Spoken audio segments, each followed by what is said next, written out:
We loved a bit of the old ninja style back in the day. So much so that the Western release of a game called Super Chinese Land had ninjas plastered into it, despite the fact that ninjas are actually from Japan. Super Chinese Land sounds like one of the worst names for a takeaway imaginable, and Ninja Boy isn't exactly inspired either. This is actually a port of Kung Fu Heroes, a kind of obscure NES game from 1986. It's an overhead action game where you're a large-headed boy fighting his way through 8 levels of 4 stages each. Each stage has 4 screens in a square grid, and the aim is to kill a certain number of enemies per stage, which causes the exit to start flashing and beeping obnoxiously. There are lots of different weapons, but many don't work on all the enemies, which becomes rather frustrating, as you can imagine. At first, I wasn't aware that you can cycle through the weapons you've collected. You hold A and B, and then tap up and down. Select was too complicated, I guess.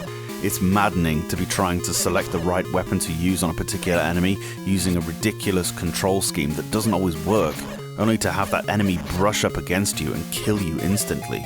Would a health meter have been too much to ask for? The weapon select is not the worst thing about the controls, though. Ninja Boy suffers from my biggest pet hate for a simple 2-button video game. The jump and attack buttons are the wrong way round. I know I'm being harsh, but I can't make allowances for any game that gets this wrong. There's no excuse for it. What makes Culture Brain think Ninja Boy is so special that he got it right, where so many more famous mascots, Mario, Sonic, Simon Belmont, the guys from Contra, got it wrong? Speaking of famous mascots, Ryu? That name's been requisitioned by a superior fighter, I'm afraid. Not only do the characters have massive heads, but the player's sprite also has a massive fist. Not exactly discreet for a ninja, but I suppose it's necessary if you're going to be punching lots of things.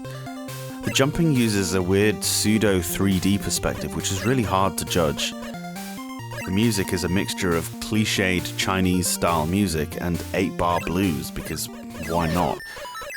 There were actually 2 sequels to this game. Thankfully, only one of them came out in English, and it's totally different. So we'll forget about this one until then, and go again.